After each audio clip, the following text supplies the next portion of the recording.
Les sénateurs agissent.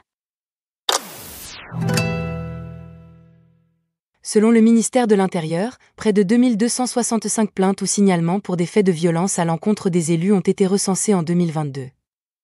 Cela représente une hausse de 32% par rapport à l'année précédente. Dans ce contexte, députés et sénateurs sont parvenus à trouver un compromis sur la proposition de loi renforçant la sécurité des élus locaux et la protection des maires.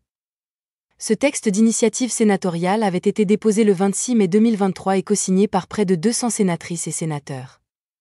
Avec cette loi, le Sénat entend favoriser une meilleure prise en compte des réalités des mandats électifs locaux par le monde judiciaire et les acteurs de l'État.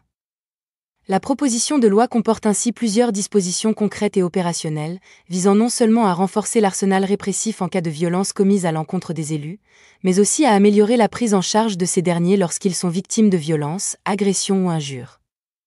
Le texte de compromis reprend également les dispositions introduites en cours d'examen par le Sénat à l'initiative de son rapporteur Catherine Di Folco, pour tirer les leçons de la démission de Yannick Morez, le maire de Saint-Brevin-les-Pins.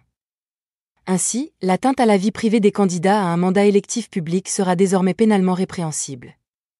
En outre, le bénéfice de l'automaticité de la protection fonctionnelle sera élargi aux conseillers départementaux et régionaux exerçant des fonctions exécutives.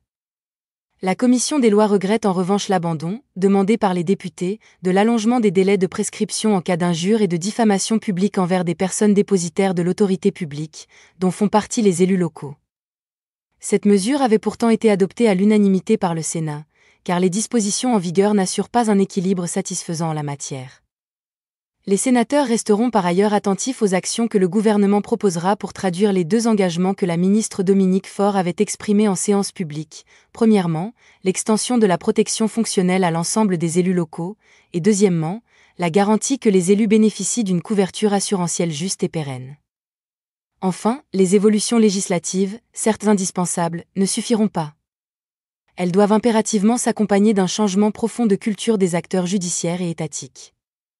Le Sénat examinera le texte de la commission mixte paritaire le 14 mars prochain. Pour en savoir plus, rendez-vous sur le site internet du Sénat.